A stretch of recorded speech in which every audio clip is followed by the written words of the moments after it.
Notre deuxième intervenant est Margherita De Giorgi.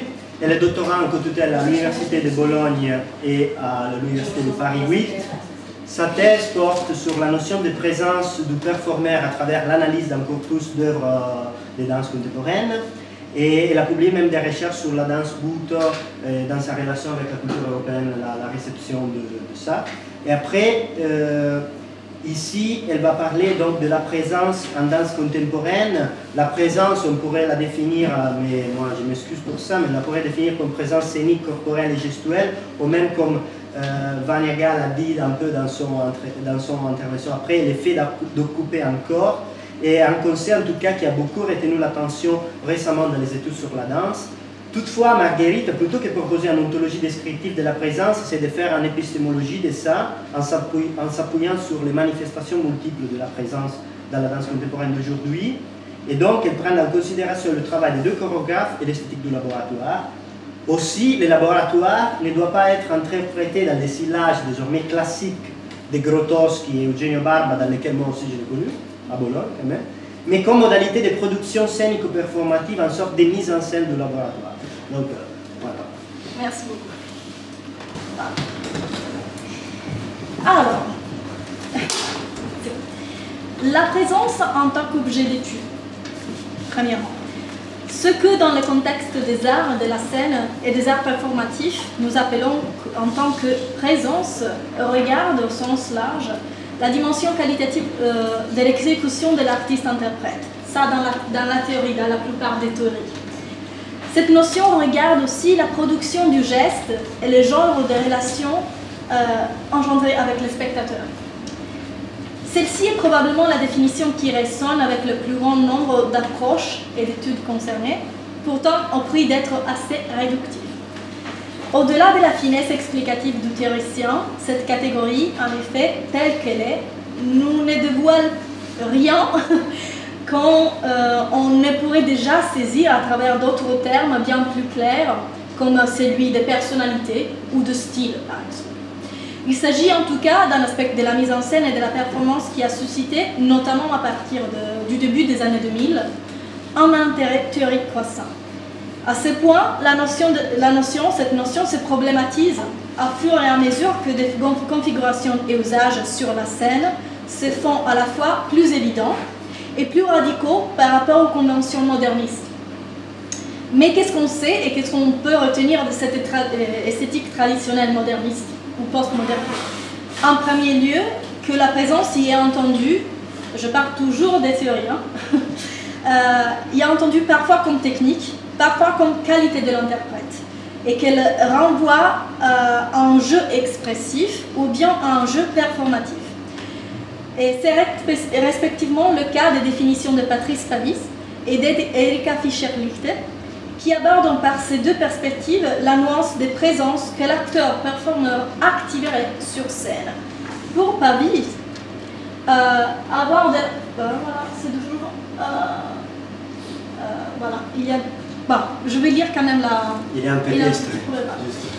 Avoir de la présence, et je cite, c'est, dans le jargon théâtral, savoir captiver l'attention du public et s'imposer. C'est aussi être doué d'un je ne sais quoi qui provoque immédiatement l'identification du spectateur, lui donnant l'impression de vivre ailleurs et dans un éternel présent. Le lien perceptif que Pavis explique en termes d'identification dans le cadre d'un modèle dramatique, très classique disons, n'est pour Fischer-Lichte qu'une des couches spécifiques dans lesquelles la performativité de la présence se déploie dans une pièce.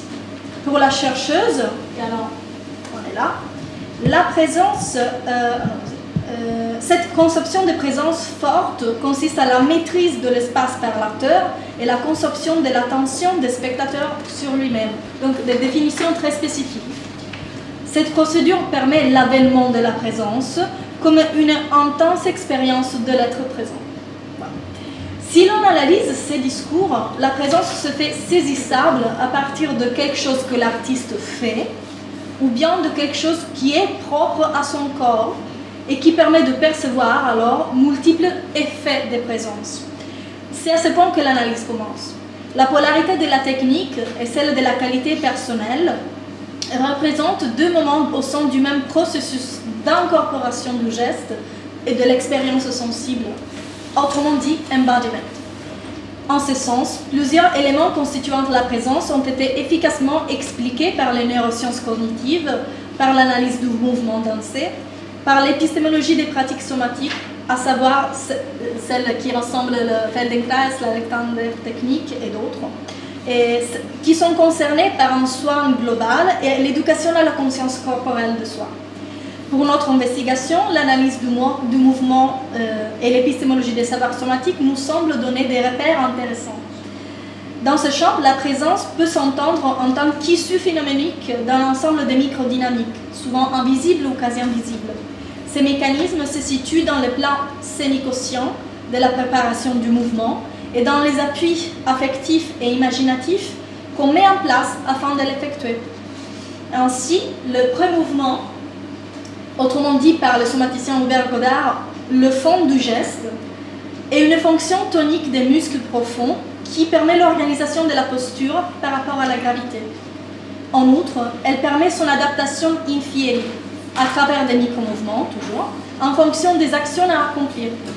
Ainsi, Godard nous rappelle que c'est le mouvement qui donne corps au geste et que les investissements perceptifs et affectifs de chacun colorisent, influencent, dans tant que l'environnement extérieur, ce lieu où le geste se fabrique. La corporalité qui se manifeste ici n'est pas encore isolée. C'est ainsi qu'on comprend comment le travail corporel permet de maîtriser l'activation de la présence en tant que lien perceptif, à travers celle que Rudolf Laban appelait la contagion gravitaire et la contagion kinesthésique dont on a parlé tout à l'heure dans la présentation. Cette dernière, soit la perception du mouvement à travers la vision de l'autre, la contagion kinésique, avait déjà remarqué par les critiques John Martin dans la danse de Martha Graham, donc c'est très intéressante en référence, dans les années 30 du XXe siècle, et l'avait reconnu aussi comme élément fondamental dans la danse moderne. Par contre, à notre sens, si une définition ontologique de la présence est moins intéressante d'une épistémologie de ces configurations corporelles multiples, la question ne réside pas seulement dans ce champ.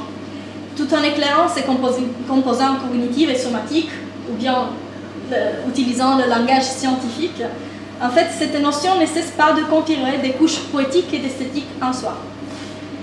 Alors, on passe à la deuxième partie, laboratoire pour la présence et laboratoire de la présence.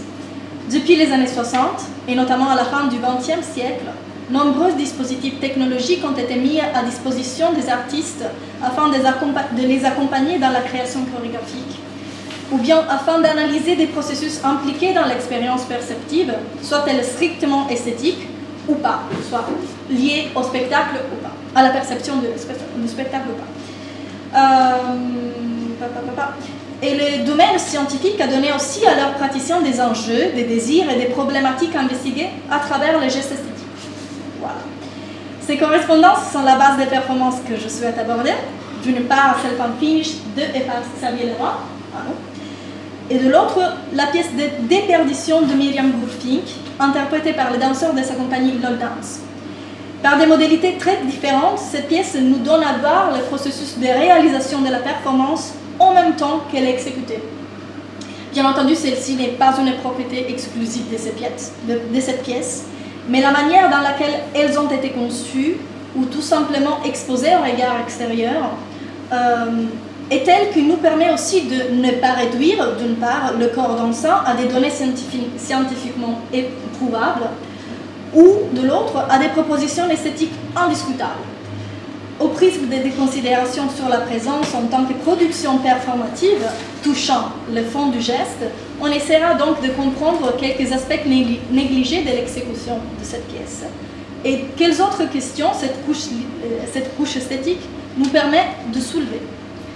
Une dernière précision à faire, mais je vais être très bref parce que ça a été déjà introduit par Nicolas, désolé. Différemment que dans la tradition performative de Jerzy Grotowski et Giorgione Barba, on ne va pas concevoir ici le laboratoire comme l'atelier au sens du lieu dédié à l'entraînement du performeur, Bien évidemment, on ne va pas le considérer non plus en tant que simple lieu de travail scientifique. Et en continuité plutôt avec l'esthétique de la danse postmoderne, mais aussi avec les discours féministes sur la science, le laboratoire, avec tous ces dispositifs technologiques qui l'accompagnent, est une modalité de production performative du sensible. Et par là, l'on verra que les contextes de la mise en scène de la danse, aux connotations apparemment neutres, déclenchent des paradoxes entre perception et attente, convention et subversion, visible et affective. Quelques mots finalement sur les artistes et les pièces. Xavier Leroy est un performeur français résidant à Berlin. Après des études en biologie moléculaire, il entreprend son parcours en danse. Et Self-Finish a débuté en 1998 et était le résultat d'une collaboration avec l'artiste visuel Laurent Goldring. Très rapidement, cette pièce est rentrée parmi les références principales d'un imaginaire chorégraphique maladroitement défini non-danse, rassemblant un ensemble de chorégraphes performeurs, notamment européens, qui ont développé des recherches radicales par rapport aux formes gestuelles et chorégraphiques conventionnelles. Chez Leroy, en tout cas, dans la notion de danse et dans la structure chorégraphique, sont introduits des images du corps perceptivement instables et des éléments non liés au mouvement corporel, mais plutôt à la transformation de l'espace et du temps donné par les dispositifs de la scène. Leroy choisit de présenter des éventails de gestes et de mouvements dès les plus simples et reconnaissables, dont la marche ordinaire, la coordination exaspérée d'un robot, la marche en arrière et au ralenti, la pause, jusqu'à des coordinations qui, par des déguisements, tant que par la nudité, désarticulent l'image conventionnelle du corps du performeur, soit humaine, athlétique et masculine. Alors, on va voir un tout petit extrait. Voilà. Il n'y a pas de musique, donc voilà. Je ne sais pas si... Il n'y a pas de son, mais quand même, le performeur est en train de faire des sons qui accompagnent, dans ces cas-là, la séquence appelée le robot.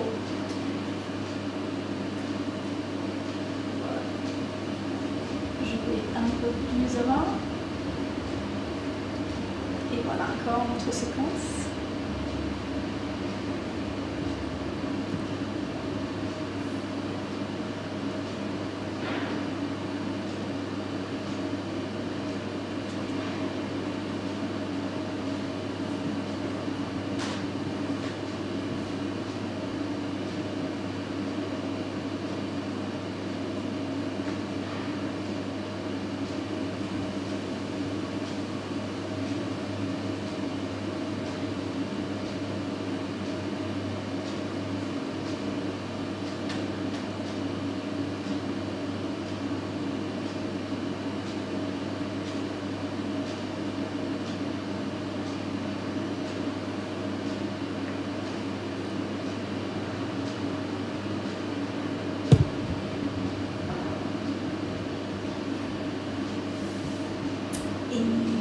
S'arrêter là.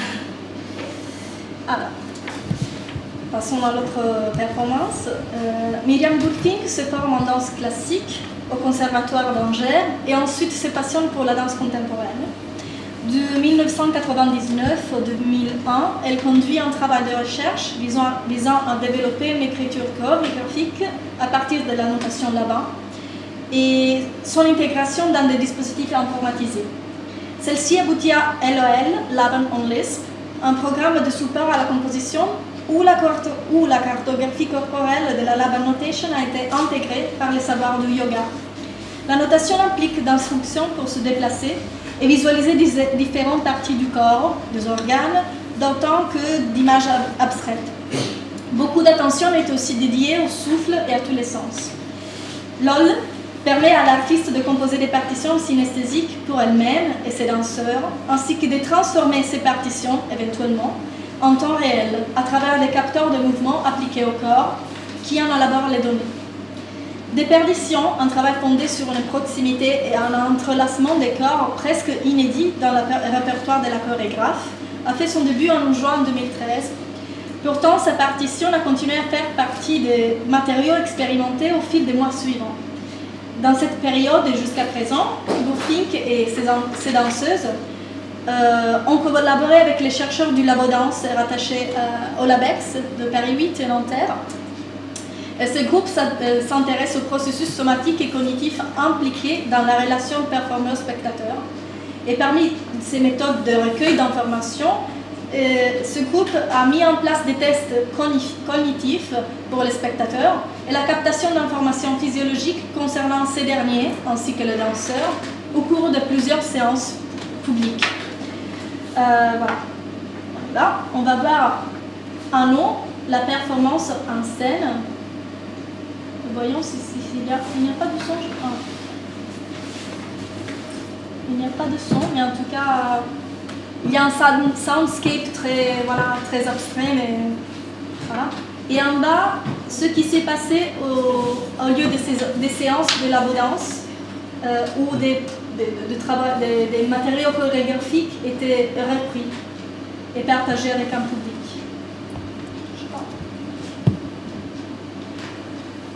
Voilà.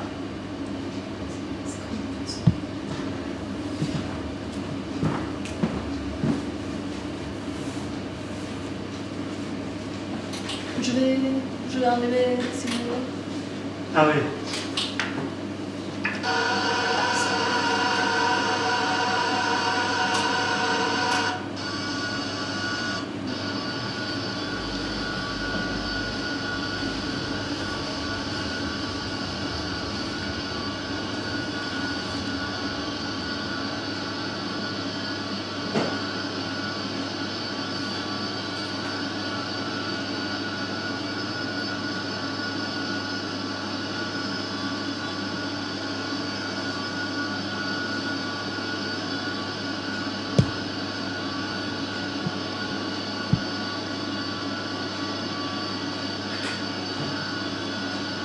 Voilà, on va s'arrêter. Désolée, mais... Pour résumer quelques considérations issues de l'analyse de ces œuvres, on peut concevoir la présence comme un aspect technique, dans le sens où, notamment si inscrite dans un plan chorégraphique, comme dans ces cas, elle implique un processus d'apprentissage et d'entraînement continu. Mais ce qui nous intéresse, c'est surtout que la présence devienne un aspect délibérément intégrant le dispositif de la mise en scène, car il est impliqué dans des propositions esthétiques ou poétiques du geste. Ainsi, les deux performances nous vont donner des exemples de choix très différents. En troisième instance, la présence fait partie des éléments de production performative de la matérialité du spectacle, pour reprendre les mots d'Erika Fischer-Liebert. Et on parle d'une précise intention dans ce cas-là. Cette intention concerne le partage du sensible, en reprenant le mot de Jacques Rancière dans ce cas-là, et par conséquent d'une certaine politique des affects et de leur circulation au sein de la pièce. Je vais expliquer un peu mieux après. Saveléroy déclenche une forme de présence corporelle problématique. Elle se positionne en continuité avec l'écart qu'il propose par rapport aux notions de registre gestuel conventionnel, avec de corps normés et de chorégraphie à la fois en tant que dessin exclusivement visible, on en parlait tout à l'heure, et de l'autre, comme dessin englobant la totalité de l'œuvre. Ça met en discussion ça, pose une problématique en ce sens. Ainsi, l'expérience de self-unfinished revendique par exemple l'activation, l'exaspération et le dépassement du seuil de l'attention. Au-delà de ce point, les percepts et les affects se transforment, soit en faisant l'expérience d'un corps métamorphosant, soit puisque cette transformation provoque elle-même des refoulements, des fascinations ou des hilarités. Il y avait le public qui riait aussi tout à l'heure. La scène, c'est ici le paradigme intensifié de toute scène représentationnelle, apparemment neutre. C'est le théâtre au sens du lieu de la vision, du laboratoire du regard, où le spectateur serait censé observer l'imitation de la vraie nature et s'identifier avec ce qu'il voit. Deux sont les éléments fondamentaux pour la stipulation de ce pacte théâtral. D'une part, une tacite croyance du spectateur face à, de l'autre part, l'exhibition d'une présence en quelque sorte toujours projetée, physiquement, intentionnellement, perceptivement, vers lui-même, le spectateur. Dans ces deux éléments s'écroulent précisément par l'exaspération de leur propre dispositif de l'attention, celui véhiculé par l'observation. C'est ainsi que tous les objets et les figures certes mesurables, tangibles de Self-Unfinished deviennent également ambiguës, basculantes et déclenchent d'affects puissants, dont l'ennui et l'embêtement, là où on ne les attendrait pas. Face à ces configurations, d'autre part, la pièce de Miriam Gourfink nous dévoile un projet plus conforme aux traditions chorégraphiques modernistes et postmodernistes. L'écriture chorégraphique particulière de la chorégraphe souligne notamment les microdynamiques des transformations gestuelles et posturales, d'une part, le déclenchement des contagions gravitaires et affectives empathiques, de l'autre. Cela toujours en permettant des variations personnelles dans l'exécution des tâches chorégraphiques. En conséquence, Déperdition est une pièce presque non reconnaissable sans les éléments scéniques, lumière et ombre, couture, musique et musiciens compris.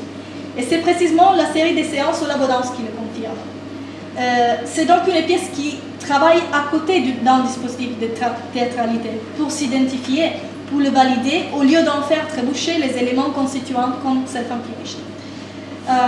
En outre, même dans leur entrelacement constant, les corps des danseurs gardent leur connotation humaine, malgré l'abstraction de la chorégraphie. La poétique de cette présence, qui, selon la chorégraphe, est la forme ultime de virtuosité du performeur, c'est bien autre chose que le seul microprocessus au fond du geste, le microprocessus physiologique dont on parlait tout à l'heure, et que le laboratoire dévoilerait.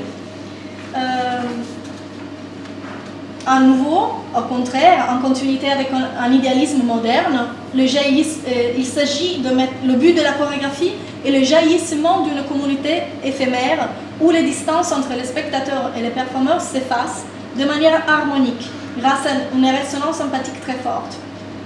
D'autre part, les performances au sein du laboratoire Labo Danse nous font réfléchir sur les possibilités que le travail corporel sur la présence ouvre, notamment quant au déclenchement d'une expérience esthétique autonome, soit son propre discours affectif de la pièce, même dans un contexte non connoté esthétiquement. Car même si la préparation à l'observation pour les sujets volontaires, le public des volontaires là présents, était longue et graduelle et clairement orientée à l'achèvement de tâches scientifiques, au fil de l'expérience de la danse, d'une manière vaguement similaire que pour Self-Unfinished, la contagion empathique et kinésique émergeait de l'attention. Les affects, l'imaginaire et le tonus musculaire s'activaient comme indépendamment des consignes et peut-être des attentes du public et de mes propres attentes à moi. Donc j'étais portée par la danse quand même. Paradoxalement, cette expérience m'a permis de dissocier l'expérience esthétique des corps et des gestes qui étaient là, qui se manifestaient là, et des signes du projet scientifique culturel qui avait occasionné l'expérience de danse elle-même. C'est ainsi que dans ce laboratoire, ce véritable laboratoire avec ses écrans, ses capteurs, ses caméras et ses chercheurs, la danse déstabilisait le partage du sensible entre pratique esthétique et pratique scientifique, et les dévoiler les deux en tant que pratique performative. L'imprévue transformation esthétique provenant du fond du geste des participants, et que j'appellerais donc présence en ce cas aussi, dévoilait ce laboratoire en tant que pacte de croyances mutuelles liant d'une part la poétique chorégraphique du geste et de l'autre part la présence en tant que notion renvoyante à l'imaginaire scientifique, physiologique. Et cet imaginaire est celui que, couramment, cet imaginaire est celui des sciences cognitives, si souvent convoquées par les études théâtrales en tant qu'interlocutrices. Pour conclure, à côté de ces pièces que je viens de présenter, présence, corps et projet gestuel sont des notions qui renvoient à une dimension du sensible capable d'engendrer des discours autonomes, si chorégraphiés, et même d'émanciper d'expériences sensorielles par rapport à leur propre but originaire, comme dans le cas de la séance Labo Danse, et de le faire dès l'intérieur des politiques du sensible qui lui seraient attribuées préalablement, et de le faire en les bouleversant. Merci beaucoup.